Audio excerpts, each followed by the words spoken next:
এই মোরগ বেটা, তুই আমার ঘর থেকে ডিম চুরি করছিস? হ্যাঁ হ্যাঁ, মোটা বিড়াল আমাকে ডিম চুরি করতে দেখে ফেলেছে। ফটাফট আমি খেয়ে নেই ডিমটাকে। পাজি মোরগ, আমার ঘরে একটাই ডিম ছিল, সেটাও তুই খেয়ে ফেললি। এই নে, এবার আমার তাওয়ার বাড়িটাও খা। এই মোটা বিড়াল, তুই আমার কুকুরুকুক মোরগটাকে মারলি, এবার তোকে মজা দেখাবো কত ধানে কত চাল। তুই আমার মোরগের গায়ে হাত দিয়েছিস, আজকে তোর নিস্তার নেই। এই নে আমার 2.5 কিলোর হাতের মার খা এবার। এই চিকনি চামেলি, তুই আমার সাথে ফাইট করতে আসিস, আজকে তোর লেজ টেনে ছিঁড়ে ফেলবো। তুই কি ভেবেছিস তোকে আমি আমার পাদের গন্ধেই অজ্ঞান করে ফেলবো? হাই হাই, এই চিকনি চামেলির পাদে এত গন্ধ, আমার তো মাথায় ঘুরছে। ছি, এত গন্ধ, আমার তো দম আটকে আসছে।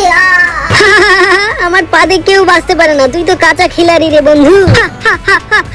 এ মা, আমার প্রিয় বন্ধুটাকে গাছের সাথে বেঁধে রেখেছে। আমি এক্ষুনি ফটাফট গিয়ে আমার সুন্দরী বান্ধবীকে খবর দিয়ে আসি। ও সুন্দরী বান্ধবী, তোমার বয়ফ্রেন্ডকে কে জানো গাছের সঙ্গে বেঁধে রেখেছে। তোমার বয়ফ্রেন্ডের খুব কষ্ট হচ্ছে, তাড়াতাড়ি যাও। এই শয়তান, তুই আমার বয়ফ্রেন্ডকে বেঁধে রেখেছিস, এত বড় সাহস! তোকে এখন আমার হাত থেকে যমরাজও বাঁচাতে পারবে না। কেমন লাগে? ওরে বাপরে, সুন্দরী বিড়াল খেপে গেছে।